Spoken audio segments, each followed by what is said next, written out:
आशा करता हूँ आप सब बहुत अच्छे होंगे। मेरा नाम है जयदीप और इस पर्टिकुलर लेक्चर में हम बात करने वाले हैं वाइवा क्वेश्चंस फॉर प्रैक्टिकल्स के बारे में। तो पहले ही देख लीजिए, ये लेक्चर की सीरीज 3 अलग अलग पार्ट्स में होगी। यहाँ पे हम बात करेंगे पार्ट नंबर 1 के बारे में, जिनमें मैकेनिक्स के प्रैक्टिकल में पूछे जाने वाले वाइवा क्वेश्चंस के बारे में हम बात करेंगे। इस वीडियो के लिए मैं आपको एक रिक्वेस्ट करना चाहता हूं। यहाँ पे मैं अलग अलग क्वेश्चंस के बारे में बात करूंगा। पहले मैं आपके सामने क्वेश्चंस रखूंगा और आपको ये रिक्वेस्ट है कि आप थोड़ी देर के लिए वीडियो को पॉज कीजिए, उस क्वेश्चन के आंसर के बारे में खुद सोचिए और बाद में मेरे दिए जाने वाले आंसर के साथ अपने आंसर को कंपेयर कीजिए, ताकि आपको पता चलेगा कि अगर आपको यही क्वेश्चन वाइवा में पूछा जाता है तो आप अपने नजरिए से क्या आंसर दे सकते हैं और असल में ये आंसर एक्चुअल में क्या होना चाहिए। तो चलिए बिना वक्त गवाए बात की शुरुआत करते हैं। तो यहां पे पहला क्वेश्चन है, what is the definition of beam and cantilever. तो चलिए अपने आप सोचिए और बाद में मेरे दिए जाने वाले आंसर के साथ अपने आप को कंपेयर कीजिए। चलिए, what is the definition of beam and cantilever. तो हमारे पास यहाँ पे दो टर्म्स है, एक है बीम और दूसरा है कैंटिलीवर। जैसे कि हम डे टू डे लाइफ में दो वर्ड्स को यूज करते हैं। बीम का मतलब होता है कि अगर कोई मटेरियल, अगर या कोई रोड या फिर कोई मटेरियल दो छोर से सपोर्टेड हो, मतलब कि इस छोर से भी वो सपोर्टेड हो, इस छोर से भी वो सपोर्टेड हो, तो इस मटेरियल को हम यहाँ पे कहते हैं कि वो एक टाइप से बीम टाइप का मटेरियल है। मतलब कि उस मटेरियल को यहाँ पे बीम की तरह से सेट किया गया है। लेकिन अगर यही मटेरियल किसी एक साइड से ही सपोर्टेड हो, मतलब कि ये जो आपका मटेरियल है वो मटेरियल सिर्फ एक साइड से क्या है, सपोर्टेड है और एक साइड से क्या है, फ्री है, तो इस मटेरियल को हम कहते हैं कैंटिलीवर।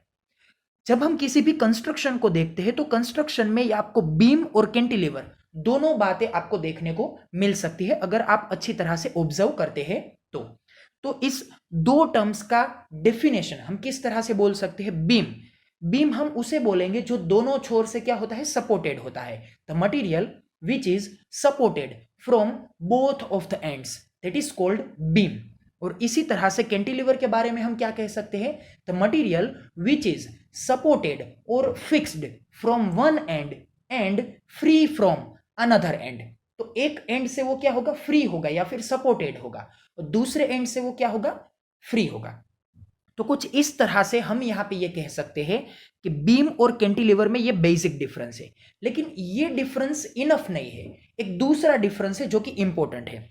जब आप बीम के बारे में बात करते हैं तो बीम की जो लेंथ है वो लेंथ उसकी ब्रीथ और डेप्थ के कंपैरिजन में बहुत ही ज्यादा होगी।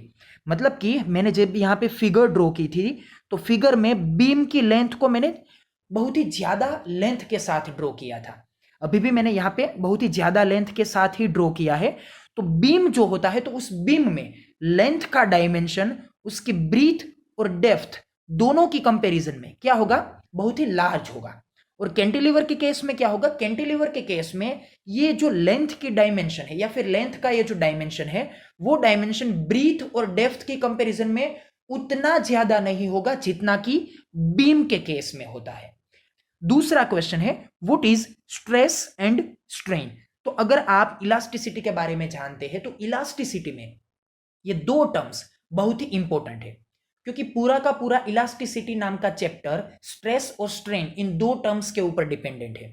जब आप इलास्टिसिटी में आगे बात करते हैं तो आपके पास अलग अलग मॉड्यूलसिस आते हैं, तो उन सभी मॉड्यूलसिस की जो डेफिनेशन है वो डेफिनेशन यहाँ पे स्ट्रेस और स्ट्रेन के ऊपर डिपेंड है। तो यहाँ पे स्ट्रेस क्या है, स्ट्रेस को हम कहते हैं फोर्स अपॉन एरिया, मतलब कि एक पर्टिकुलर एरिया के ऊपर लगने वाला फोर्स। वैसे तो हम इसे वन टाइप ऑफ प्रेशर कह सकते हैं, क्योंकि प्रेशर की डेफिनेशन क्या है, फोर्स पर यूनिट एरिया, तो उसे हम कहते हैं प्रेशर। तो ये भी कुछ एक हद से प्रेशर की तरह ही है। लेकिन स्ट्रेस में आप ये सोचिए कि अगर आप किसी चीज को यूज करते हैं, कंसीडर कीजिए कि आपके पास कोई एक रबर की कोई एक चीज है, रबर की कोई एक चीज है। अगर आप इस चीज को इस छोर से इस डायरेक्शन में फोर्स लगाते हैं और इस छोर से इस डायरेक्शन में फोर्स लगाते हैं तो क्या होगा, ये रबर की ये जो चीज है ना इसकी ये जो पहले जो बेसिक लेंथ थी, मतलब कि ये जो इसकी फंडामेंटल लेंथ थी, उस लेंथ में थोड़ा सा क्या आएगा, चेंज आएगा। इसकी लेंथ थोड़ी सी क्या होगी, इंक्रीज होगी, क्योंकि ये खींचने की वजह से लंबा होगा। तो लेंथ में क्या आएगा, इंक्रीजिंग आएगा।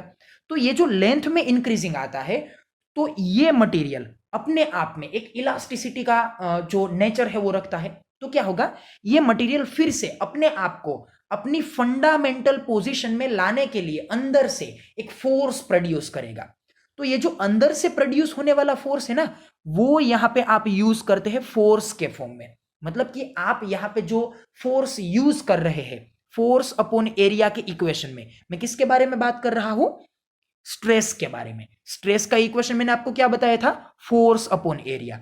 यही इक्वेशन किस टर्म का है, प्रेशर का है। लेकिन प्रेशर में यूज किया जाने वाला ये फोर्स का टर्म क्या होता है, एक्सटर्नली लगने वाला फोर्स होता है। मतलब कि आप किसी एक एरिया के ऊपर जो एक्सटर्नली फोर्स लगाते हैं, उस एक्सटर्नल फोर्स को आप यहां पे अगर यूज करते हैं, तो वो जो टर्म आपको मिलेगी फोर्स अपॉन एरिया की तरह से, वो क्या होगी, वो यहां पे होगी प्रेशर। लेकिन अगर यहां पे ये जो आपका एक्सटर्नल लगने वाला फोर्स है, उस एक्सटर्नल लगने वाले फोर्स की वजह से यहां पे ये जो डिफॉर्मेशन आया है, उस डिफॉर्मेशन को फिर से रिकवर करने के लिए मतलब कि फर्दर उन्हीं शेप में रिटर्न आने के लिए जो अंदर से एक फोर्स प्रोड्यूस होता है, जो कि आपके एक्सटर्नल फोर्स की डायरेक्शन के कंपेयर में क्या होता है, एकदम ऑपोजिट होता है। तो वो अंदर से मटेरियल के अंदर से डेवलप होने वाला जो फोर्स है, उस फोर्स को अगर आप यूज करते हैं फोर्स अपॉन एरिया इक्वेशन में, तो ये जो आपका इक्वेशन बनेगा फोर्स अपॉन एरिया, उसे आप कहते हैं स्ट्रेस। तो ये बेसिक डिफरेंस है स्ट्रेस और प्रेशर के बारे में। तो इसी क्वेश्चन में एक एडिटिव क्वेश्चन ये भी बन जाता है कि अगर स्ट्रेस का इक्वेशन है फोर्स अपॉन एरिया और प्रेशर का भी इक्वेशन है फोर्स अपॉन एरिया, तो इन दोनों इक्वेशन में डिफरेंस क्या है। तो ये जो बात मैंने आपको अभी समझाई वो डिफरेंस है यहाँ पे। तो आपका एक एडिटिव क्वेश्चन ये भी बन सकता है इसी क्वेश्चन के आगे। तो हमने यहाँ पे स्ट्रेस को डिफाइन किया। अब देखिए स्ट्रेन क्या है। तो जैसे मैंने आपको यहाँ पे एक्सप्लेन किया था कि ये जो आपका कोई एक रबर का चीज था जिसकी लेंथ थी एल, उसके ऊपर आपने फोर्स अप्लाई किया, तो इसकी लेंथ में चेंज आया और ये लेंथ कुछ इंक्रीज होती है। तो यहां पे ये है आपकी फंडामेंटल लेंथ और ये है आपकी अब नई बनने वाली लेंथ। तो यहां पे जब कभी भी आप किसी भी मटेरियल के ऊपर फोर्स लगाते हैं तो मटेरियल के शेप में चेंज होगा। तो जैसे ही मटेरियल के शेप में चेंज होगा, तो वो जो चेंज है वो चेंज या तो लेंथ के कंपैरिजन में भी हो सकता है, या फिर वॉल्यूम के कंपैरिजन में भी हो सकता है, या फिर एरिया, या फिर इसे आप कह सकते हैं शेयर। मतलब कि जो सरफेस के साथ एंगल की कंपैरिजन में जो चेंज आता है उसे हम कहते हैं शेयर स्ट्रेन। तो एक हद से आप उसे एरिया में चेंज होता हुआ भी देख सकते हैं। तो यहां पे 3 अलग अलग डायमेंशंस है, जिन डायमेंशंस में फोर्स लगने की वजह से चेंज आता है। तो जैसे ही हम यहां पे किसी भी मटेरियल को अपने फंडामेंटल डायमेंशन और चेंज होने वाले डायमेंशन के साथ कंपेयर करते हैं, तो उसे हम कहते हैं स्ट्रेन। तो स्ट्रेन की डेफिनेशन क्या होती है, change in dimension upon original dimension. तो यहां पे आप क्या करेंगे, चेंज इन डायमेंशन अपॉन, यहां पे आप क्या लिखेंगे, ओरिजिनल डायमेंशन।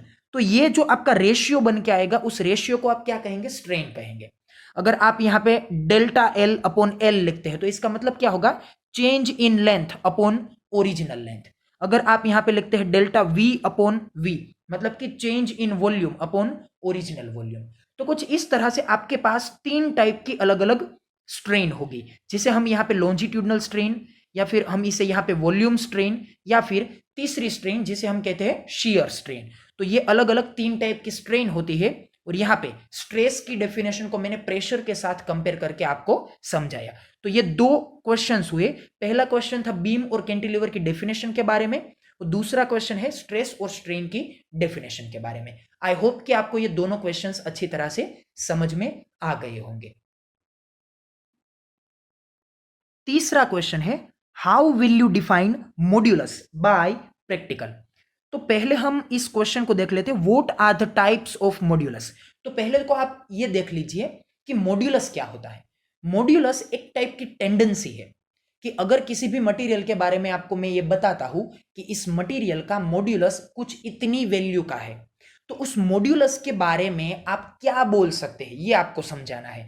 ये आपका क्वेश्चन क्या कहना चाहता है कि अगर मैं आपको ये बोलता हूं कि किसी मटेरियल का यंग मॉड्यूलस कुछ 1.5 इंटू 10⁻11 डाइन पर सीएम स्क्वायर है, और दूसरे किसी मटेरियल का यंग मॉड्यूलस है 1.0 इंटू 10⁻10 डाइन पर सीएम स्क्वायर है।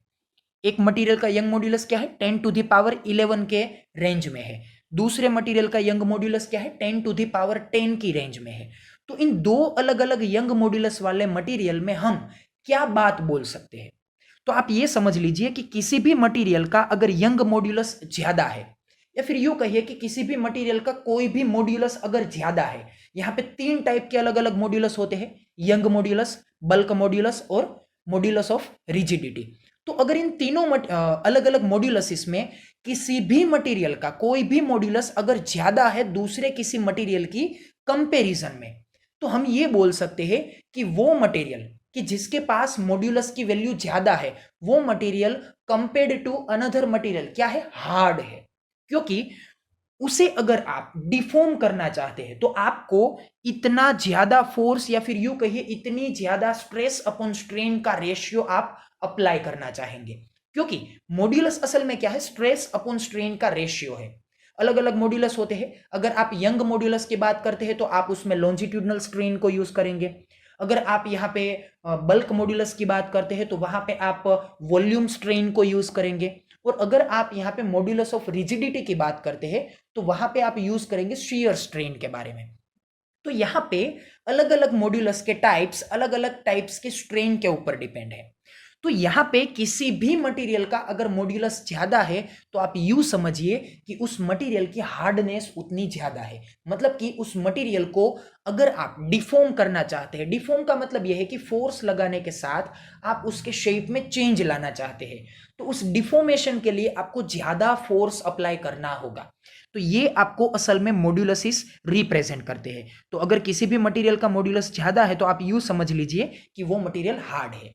तो आप सीधी बात से ये सोच सकते हैं कि अगर आपको ये पूछा जाए एडिटिव क्वेश्चन के फॉर्म में कि अगर आपके पास एक स्टील का मटेरियल है, अगर आपके पास एक रबर का मटेरियल है और अगर आपके पास एक वुडन ब्लॉक है, तो इन तीनों मटेरियल में कौन से मटेरियल का यंग मॉड्यूलस या फिर यूं कहिए कि कौन से मटेरियल का बल्क मॉड्यूलस या फिर यूं कहिए कि कौन से मटेरियल का मॉड्यूलस ऑफ रिजिडिटी ज्यादा होगा? तो आप सोच सकते हैं कि स्टील एक हार्ड मटेरियल है, तो स्टील के लिए इन तीनों मॉड्यूलस की वैल्यू ज्यादा होगी, जबकि वुडन रबर से हार्ड है लेकिन स्टील से कम हार्ड है। तो क्या होगा, वुड का ये जो तीनों मॉड्यूलस का रेंज है वो रेंज स्टील की कंपैरिजन में कम होगा और सबसे कम किसके लिए होगा, रबर के लिए होगा। तो ये हम यहाँ पे मॉड्यूलस की वैल्यू को कंसीडर करते हुए किसी भी मटेरियल के बारे में एनालिसिस कर सकते हैं या फिर अज्यूम कर सकते हैं। तो यहाँ पे प्रैक्टिकल के फॉर्म में अगर आपको पूछा जाए कि किसी भी मटेरियल का यंग मॉड्यूलस असल में क्या होता है, तो आप कुछ इस तरह से आंसर दे सकते हैं। फिर यहां पे पूछा गया है what are the types of modulus. तो जैसे कि मैंने यहां पे बोला था यंग मॉड्यूलस, बल्क मॉड्यूलस जिसे हम के या फिर कुछ अलग अलग किताबों में बी भी लिखा जाता है, और मॉड्यूलस ऑफ रिजिडिटी जिसे हम कहते हैं ईटा, ईटा के फॉर्म में रिप्रेजेंट करते हैं। यंग मॉड्यूलस में मैंने आपको बोला कि यहां पे आप लॉन्जिट्यूडनल स्ट्रेन का इस्तेमाल करेंगे, बल्क मॉड्यूलस में आप यहां पे वॉल्यूम स्ट्रेन का इस्तेमाल करेंगे, और मॉड्यूलस ऑफ रिजिडिटी में आप यहां पे शियर स्ट्रेन का इस्तेमाल करेंगे। तो ये थे आपके तीन अलग अलग टाइप्स के मॉड्यूलस। इस क्वेश्चन में पर्टिकुलरली यंग मॉड्यूलस की डेफिनेशन के बारे में आपको पूछा गया है। तो यंग मॉड्यूलस क्या है? तो यंग मॉड्यूलस के बारे में जैसे मैंने आपको आगे बताया था कि आप यहां पे लॉन्जिट्यूडनल स्ट्रेन का इस्तेमाल करेंगे। वैसे तो किसी भी मॉड्यूलस की डेफिनेशन क्या होती है, यूं समझिए कि मॉड्यूलस को मैं यहां पे एम लिखता हूं, कोई भी modulus M is equals to stress upon strain. तो यहां पे स्ट्रेस क्या है, स्ट्रेस है फोर्स अपॉन एरिया, तो स्ट्रेस इज इक्वल्स टू आप लिखेंगे फोर्स अपॉन एरिया। और यहां पे स्ट्रेन क्या है, तो स्ट्रेन तीन टाइप की है। तो अगर आप यहां पे यंग मॉड्यूलस के बारे में पूछना चाहते हैं तो आप यहां पे यंग मॉड्यूलस को रिप्रेजेंट करने वाली स्ट्रेन का इस्तेमाल करेंगे, जो कि लॉन्जिट्यूडनल स्ट्रेन है। तो लॉन्जिट्यूडनल स्ट्रेन के बारे में हम क्या लिखेंगे, चेंज इन डायमेंशन, मतलब कि change in length upon original dimension. Original dimension तो यहां पे भी डिनोमिनेटर में क्या होगा, कैपिटल एल, मतलब कि ये है आपकी ओरिजिनल लेंथ, और फोर्स अप्लाई करने के बाद जो लेंथ में चेंज आएगा उस चेंज को हम लिखेंगे यहां पे डेल्टा एल के फॉर्म में। सो यहां पे फोर्स अपॉन एरिया जिसे हम कहते हैं स्ट्रेस, और change in dimension upon original dimension, और पर्टिकुलर अबाउट यंग्स मॉड्यूलस हम यहां पे यूज करेंगे change in length upon original length. तो ये होगा आपका यंग मॉड्यूलस का इक्वेशन। सो यहां पे डेफिनेशन के फॉर्म में हम ये कह सकते हैं कि stress upon longitudinal strain that is called Young's modulus. तो यंग्स मॉड्यूलस को डिटरमाइन करने के लिए किसी भी मटेरियल को आप यहां पे उसकी लेंथ के अक्रॉस में प्रैक्टिकल के लिए इस्तेमाल करेंगे। अगर आप उसे लेंथ के अक्रॉस में यूज करते हैं तो ही आपको क्या मिलेगा, यंग मॉड्यूलस मिलेगा। अगर आप उसके वॉल्यूम के अक्रॉस में किसी भी प्रैक्टिकल को परफॉर्म करते हैं तो आपको यंग मॉड्यूलस नहीं मिलेगा, क्या मिलेगा, बल्क मॉड्यूलस बी या फिर के। और अगर आप उसके ट्विस्टिंग के साथ बात करते हैं, जैसे कि हमने अलग अलग प्रैक्टिकल्स में कई बार देखा होगा कि आपने अगर किसी भी डिस्क का प्रैक्टिकल किया होगा तो उस डिस्क के प्रैक्टिकल को यूज करते हुए हम क्या डिटरमाइन कर सकते हैं, किसी भी वायर की शेयरिंग स्ट्रेन को डिटरमाइन कर सकते हैं। उस शेयरिंग स्ट्रेन को यूज करते हुए हम क्या डिटरमाइन करेंगे, मॉड्यूलस ऑफ रिजिडिटी को डिटरमाइन करेंगे। तो आप यहां पे किसी भी मटेरियल के किसी भी मॉड्यूलस को डिटरमाइन कर सकते हैं, लेकिन उसी मटेरियल को अलग अलग मॉड्यूलस में डिटरमाइन करने के लिए आप उस मटेरियल को अलग तरह से हैंडल करेंगे। अगर लेंथ के अकॉर्डेंस में हैंडल करते हैं तो यंग मॉड्यूलस, अगर आप उसके वॉल्यूम के अकॉर्डेंस में हैंडल करते हैं तो बल्क मॉड्यूलस, और अगर आप उसको ट्विस्टिंग के फॉर्म में यूज करते हैं तो आप क्या फाइंड आउट कर सकते हैं, मॉड्यूलस ऑफ रिजिडिटी। तो इन सभी क्वेश्चंस को आप पर्टिकुलरली अलग अलग अपने आप तैयार कर सकते हैं, आप सिर्फ इस इंफॉर्मेशन को नोट डाउन कीजिए। ओके, तो चलिए बात करते हैं नेक्स्ट क्वेश्चन के बारे में। तो आपका ये 6th क्वेश्चन है, what is the equation of Young's modulus. अब देखिए यहां पे यंग मॉड्यूलस का जो नॉर्मल इक्वेशन है उस नॉर्मल इक्वेशन को तो मैंने आपको बता दिया, force upon area upon delta L upon capital L. तो कुछ इस तरह से स्ट्रेस और स्ट्रेन का बेसिक या फिर फंडामेंटल इक्वेशंस आप यूज करके यंग मॉड्यूलस का इक्वेशन लिख सकते हैं। लेकिन जब हम किसी बीम मेथड या फिर कैंटिलीवर मेथड को यूज करते हुए किसी भी मटेरियल का यंग मॉड्यूलस डिटरमाइन करना चाहते हैं तो इन दोनों मेथड में यूज किए जाने वाले यंग मॉड्यूलस के इक्वेशंस अलग अलग है। लेकिन इन इक्वेशन में सिर्फ और सिर्फ एक माइनर चेंज है। ये माइनर चेंज मैं आपको बता देता हूं। यहां पे मैं दो इक्वेशंस लिखता हूं, y is equals to 4 time G M L cube upon B D cube. ये है आपका एक इक्वेशन, और ये दूसरा इक्वेशन मैं आपको लिख देता हूं, y is equals to G M L cube upon 4 time B D cube. अब देखिए ये आपके पास दो इक्वेशंस है। ये आपका पहला इक्वेशन वो भी यंग मॉड्यूलस का है, ये जो आपका दूसरा इक्वेशन है वो भी यहां पे यंग मॉड्यूलस का है। लेकिन इन दोनों इक्वेशन में जो भी चेंज है वो चेंज सिर्फ किसका है, ये आपके 4 का है। यहां पे 4 ऊपर है, यहां पे 4 नीचे है। तो यहां पे ऊपर और नीचे से फर्क क्या पड़ता है, देखिए ये जो आपका यंग मॉड्यूलस का इक्वेशन है ना कि जिसमें 4 कहां पे है, ऊपर, ये इक्वेशन कैंटिलीवर मेथड का है। अगर आप किसी मटेरियल का यंग मॉड्यूलस डिटरमाइन करने के लिए कैंटिलीवर मेथड का इस्तेमाल करते हैं तो उस कैंटिलीवर मेथड में आप इस इक्वेशन को फॉलो करेंगे, मतलब कि यहां पे 4 कहां होगा, यहां पे न्यूमेरेटर में होगा। और अगर आप यहां पे बीम मेथड का इस्तेमाल करते हैं तो बीम मेथड के केस में ये जो आपका 4 है ना वो यहां पे कहां पे आ जाएगा, डिनोमिनेटर में आ जाएगा। तो कुछ इस तरह से आप इन दोनों इक्वेशंस को याद रखिए। अब यहां पे मैं आपको इन इक्वेशन में ये जो अलग अलग टर्म्स है ना इन सभी टर्म्स का आइडेंटिफिकेशन एक बार रिपीट कर देता हूं। ये जी ग्रेविटेशनल एक्सेलरेशन है, यहां पे आप जी की वैल्यू 980 यूज करेंगे, मतलब कि 980, क्योंकि सीजीएस यूनिट में हम यहां पे प्रैक्टिकल को परफॉर्म करेंगे इसलिए। यह है आपका मास जो कि आप यहां पे ग्राम में यूज करेंगे। यह है आपकी लेंथ। लेंथ क्या है कि आप यहां पे कैंटिलीवर या फिर बीम को, अब देखिए ये इक्वेशन तो कैंटिलीवर का है इसलिए आप यहां पे जो लेंथ कंसीडर करेंगे वो किसकी होगी, कैंटिलीवर की होगी। लेकिन ये इक्वेशन बीम का है तो यहां पे ये जो यूज होने वाली लेंथ है वो किसकी होगी, बीम की होगी। तो यहाँ पे आप इन सभी बातों को कॉमन सेंस से समझ सकते हैं। तो यहाँ पे लेंथ क्या है, कैंटिलीवर या फिर बीम की लेंथ है। यहाँ पे बी और डी क्या है, ब्रीथ और डेप्थ है। ब्रीथ और डेप्थ किसकी है, जो आपने मटेरियल यूज किया है वो मटेरियल की ब्रीथ और डेप्थ आप यहाँ पे यूज करेंगे। क्योंकि अगर मटेरियल ज्यादा ब्रीथ वाला है तो उस मटेरियल की अलग टेंडेंसी लागू होगी, अगर मटेरियल की ब्रीथ कम है तो उस मटेरियल की भी अलग टेंडेंसी लागू होगी। क्योंकि मटेरियल सेम होने से सिर्फ और सिर्फ यंग मॉड्यूलस सेम नहीं हो जाता है। क्योंकि अगर कोई मटेरियल को आप ज्यादा डेंस के साथ यूज करते हैं, अगर किसी मटेरियल को आप कम डेप्थ के साथ यूज करते हैं, तो उस मटेरियल की जो ये स्टिफनेस है वो चेंज हो जाएगी। तो आप इन सभी बातों को अच्छी तरह से समझ सकते हैं। ये सभी बातें हम अपनी डे टू डे लाइफ में कभी कभी ना कभी अच्छी तरह से एक्सपीरियंस कर लेते हैं। तो यहां पे आप इक्वेशन ऑफ यंग मॉड्यूलस के बारे में ये समझिएगा कि आपकी जो मेथड है, जो मेथड आपने यूज की थी यंग मॉड्यूलस को डिटरमाइन करने के लिए, उस मेथड के लिए पर्टिकुलर यंग मॉड्यूलस का इक्वेशन क्या है। आई होप कि आपको ये दोनों क्वेश्चंस अच्छी तरह से समझ में आ गए होंगे। तो चलिए अब ये क्वेश्चन आता है थोड़ा सा लॉजिकल।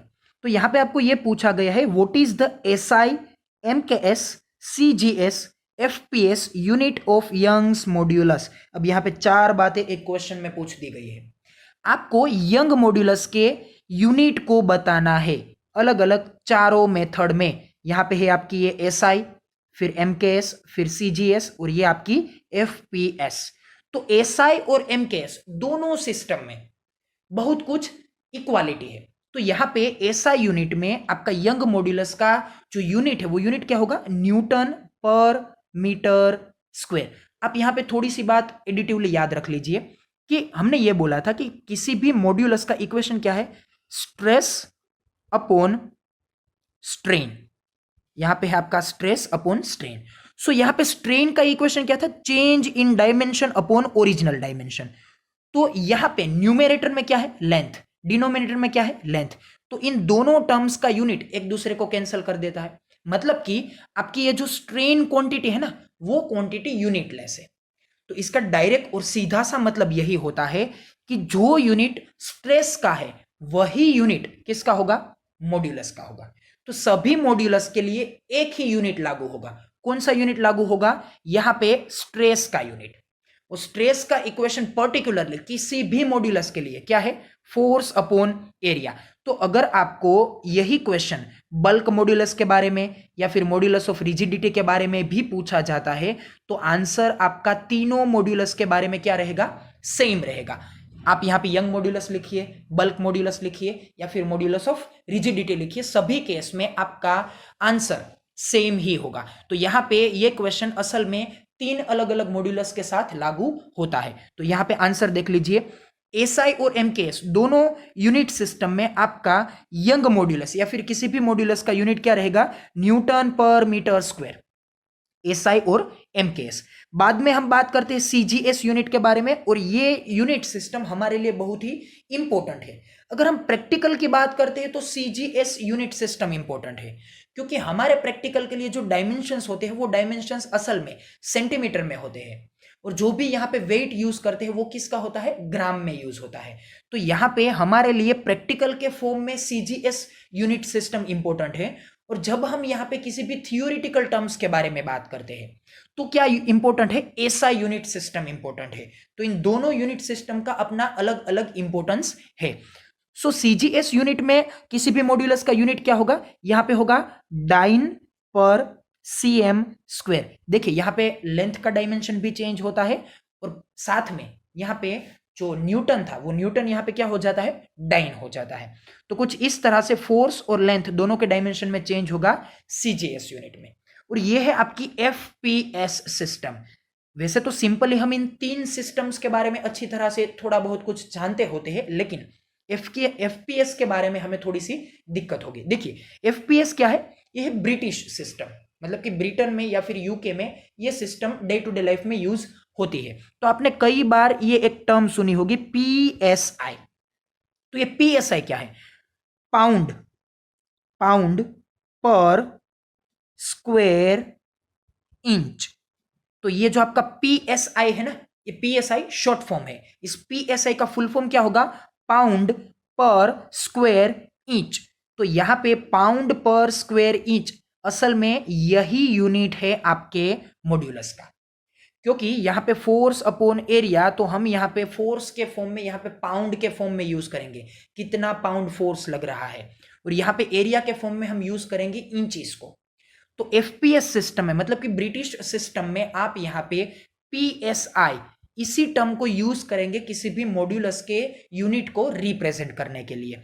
तो आपका ये अलग अलग 4 सिस्टम्स में मॉड्यूलस का यूनिट क्या होगा, ये क्वेश्चन कंप्लीट होता है। आई होप कि आपको ये अच्छी तरह से समझ में आया होगा। फिर यहां पे क्या है, what is Hooke's law. Hooke's law क्या है, यहां पे हम जब इलास्टिसिटी के चैप्टर को समझते हैं तो यहां पे एक टॉपिक आता है हुक्स लॉ के नाम से। सो हुक्स लॉ क्या रिप्रेजेंट करता है, स्ट्रेस प्रोपोर्शनल टू स्ट्रेन। ये हमें यह समझाता है कि एक हद तक किसी भी मटेरियल में अगर आप स्ट्रेस लागू करते हैं तो उस स्ट्रेस की वजह से क्या होता है, उसमें स्ट्रेन प्रोड्यूस होता है, क्योंकि जब फोर्स लागू होता है तो उस मटेरियल में डिफॉर्मेशन आता है। तो यहां पे एक हद तक स्ट्रेस प्रोपोर्शनल होता है, किनसे, स्ट्रेन से प्रोपोर्शनल होता है। अगर ये दोनों टर्म्स एक दूसरे के साथ प्रोपोर्शनल है तो इसका मतलब ये होगा कि इस प्रोपोर्शनलिटी को दूर करने से हमें एक कांस्टेंट मिलेगा। कंसीडर कीजिए कि उस कांस्टेंट को मैं यहां पे के लिखता हूं, तो यहां पे स्ट्रेस अपॉन इस स्ट्रेन की टर्म को हम यहां पे स्ट्रेस के डिनोमिनेटर में लिखते हैं। सो यहां पे क्या होगा, स्ट्रेस अपॉन स्ट्रेन, तो ये क्या होगा, कांस्टेंट होगा। तो ये स्ट्रेस अपॉन स्ट्रेन का रेशियो असल में किसी भी मटेरियल के लिए एक हद तक क्या होता है, कांस्टेंट होता है। तो ये कितनी हद तक कांस्टेंट होता है, विद इन इलास्टिक लिमिट, मतलब कि उस मटेरियल में आप अगर फोर्स लागू करते हैं और वो फोर्स उतनी लिमिट तक है कि वो मटेरियल परमानेंटली डिफॉर्म नहीं होता है, तो उस हद तक आपका ये मटेरियल स्ट्रेस और स्ट्रेन दोनों को एक दूसरे के प्रोपोर्शनल में लागू करता है। लेकिन अगर आप एक हद से ज्यादा फोर्स उस मटेरियल के ऊपर लागू कर देते हैं तो वो मटेरियल परमानेंटली डिफॉर्म हो जाएगा या फिर वो टूट जाएगा।